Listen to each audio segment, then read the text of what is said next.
Hey, what's going on guys? Rudolph here, and today I'm going to be giving you guys some tips on how to get gold, dust, and I'm going to give you guys my 2 cents on which free deck you should choose. Now, if you're new to the game, I'm going to teach you about rotations in Hearthstones and how they work. So Hearthstone releases expansions about every 4 months, and this is to make the meta new and fun instead of playing the same decks over and over again. Now the problem with too many expansions is that the newer players who are trying to get into the game can't, because they have to spend a lot of money and time trying to catch up to everyone else. This is why rotations happen, and the cards that get rotated out move into the wild mode. In wild mode, you can play any cards from any expansion since the beginning of Hearthstone. Cards that are going to rotate out to the wild mode on April 7th are Rise of Shadows, Sabers of Udam, and Descent of Dragons. You should avoid trying to buy these packs because these cards will no longer be in standard. Classic packs were the only packs that never rotated out. Now Hearthstone is rotating basic and classical cards to introduce a new set of cards. It's called the core set, and it's free for everyone, and they plan to change it every year. The core set is supposed to be a huge improvement to basic and classic cards, because there were some basic and classic cards that really had no use in the game. Now let's talk about when you first open up the game. So when you first play the game, you're going to have to go through a tutorial to teach you about the game of Hearthstone. And once you've done that, you have to complete a series of quests which will give you free packs and gold. You defeat every character in practice mode to unlock them, except for Demon Hunter. In order to unlock Demon Hunter, you have to complete the prologue of Ashes of Outland in the solo adventure mode. The adventure is free and the decks are pre-made for you, and you have unlimited attempts, which means you can keep playing until you finish the adventure. Once you completed the adventure, the reward you get is the Demon Hunter class and Demon Hunter cards. A pre-made deck will be available for you in your collection once you completed the adventure. The Book of Hero Story gives out a free class pack for the specific class you are playing in the story. For example, if you're playing the Jaina story, at the end of the adventure you would get a Mage class pack, which contains only Mage specific cards from any expansion in the current year. This means that once you completed all of the stories, you should not open any of the packs, because the rotation is about to happen around April 7th. If you decide to open them now, you may get cards that are going to be rotating out soon, which makes the packs useless.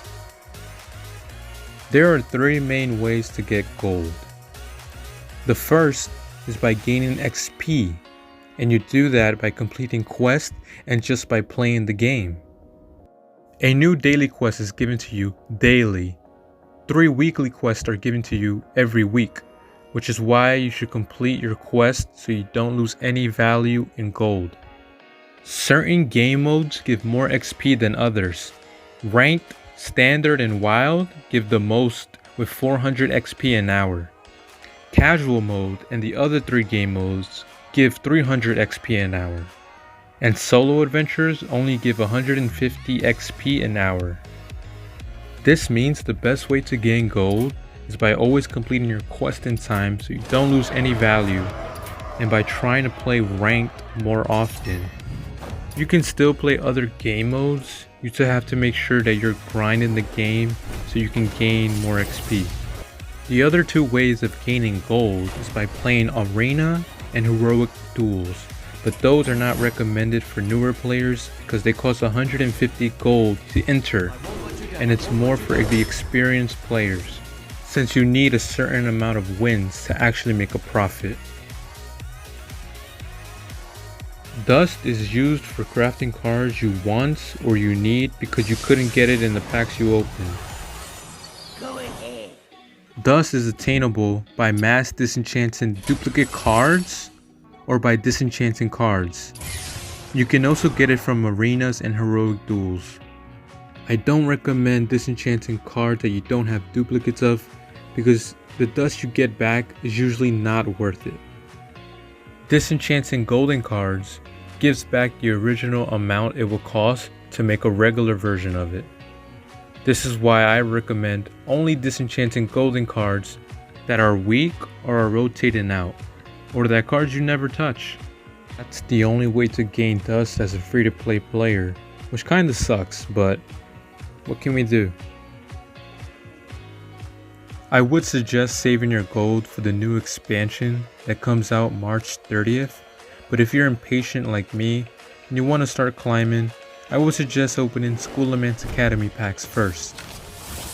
The main reason is because of the dual class cards. The dual class cards are great because one card could be used for two classes. The expansion is also the best out of the three new ones. Ashes of Outland would be my second option because it has some of the best legendaries and contains the Libram package, which is the best deck right now, and I don't see it getting any weaker unless they decide to nerf it.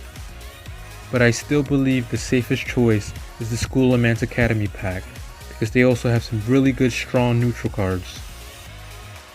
The Dark Moon Fair would be my last option because it's the weaker ones out of the three.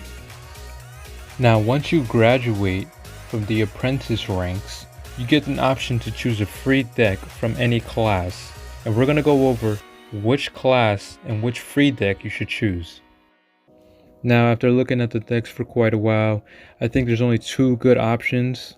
The first strongest option is Paladin. I think it's the strongest out of all the decks because of the Libram package, and I still think Libram is going to strive into the next expansion. The second choice I'll probably pick is the Shaman option. It's a Shaman aggro deck, and it looks really strong, and it includes two good legendary minions. The third option I would take is the Mage Deck, and the reason being is because of the value it has. It includes two legendary minions that are dual legendary minions, Raz, which you can play in Shaman and Mage, and Key Warden, which could be played in Rogue and Mage. It also includes Yogg, which is not a bad legendary in control decks, and it's a neutral card. So because of those three legendaries, I would choose Mage if you want to expand your collection and play various decks. But the safest option would probably be Paladin. I hope this video was helpful for some of you guys, and if you enjoyed the video, please consider liking and subscribing, and if you still have any questions, write them down below in the comments and I would answer them. Thank you for watching.